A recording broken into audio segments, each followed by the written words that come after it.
Hi, I'm Caleb and I'm going to share with you how you are able to reach financial independence in 15 years. So the whole idea of gaining financial independence is so that you are able to choose what you want to work or not because you are working for the sake of paying all your bills. So to do this, there is two simple ways you can go about it. The first way is always to have passive income that's coming in such that it exceeds your expense, such as having multiple real estate or such as having multiple businesses that is giving you cash flow every single month.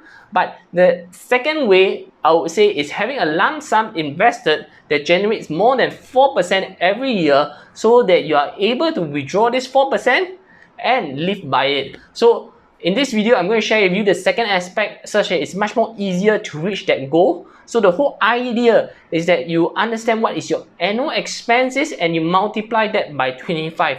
When you multiply that by 25, you will get a FIRE number. What is a FIRE number? FIRE means financial independence, retire early. So your FIRE number will be the amount that you need to save up so that you have gained financial independence already. So if your annual expense is 40,000 times 25, your FIRE number will be $1 million. To reach that goal, here are 5 simple steps for you to reach your FIRE number. So number 1 is to know your expenses. So what I do every week is that I track my expenses carefully, taking into account what I spend. What you can do right now is to look back into your last 6 months, your bank statement, how much you have spent and how much income that is coming in.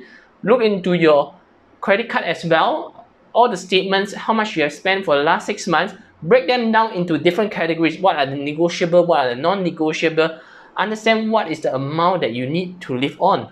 Okay, to some people it might be just 2,000, to some people it might be just 3,000 a month. Number 2 is know your income sources. So most of us only have one income source, which is our employment source, but frankly speaking, you have more than that. So sometimes for myself, I will have like IPPT bonus, interest income that's coming in. I sell things on Carousel, which is my used items, my used books, or sometimes I get free brokerage promotion, cash money that comes in. So there are many different sources of income that you have, but you just need to tabulate it into an Excel to understand more from there so that you know what are the different income sources as well. Number 3, know your surplus that you have left every month. So after working out your expenses and income for the last 6 months, you know exactly how much your savings you are left with. So if it's a negative, please go and re-look into where exactly you are spending a lot more.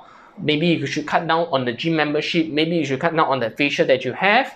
So if your income is about 3,000 and your expenses is about 1,004, means that you are left with a savings of 1,006. And with that 1,006, you can simply save and invest it. Number 4 is to know your FIRE number. Like just what I mentioned to you, if your expense is for about 40,000, you need 25 times of that and your FIRE number is 1 million. So with that goal in mind, we'll proceed on to the 5th step, which is to know your investment plan. So once we know that FIRE number, we have to start saving and investing such that we are able to reach our FIRE number. So typically people will park it into the S&P 500 or the Vanguard total stock market ETF.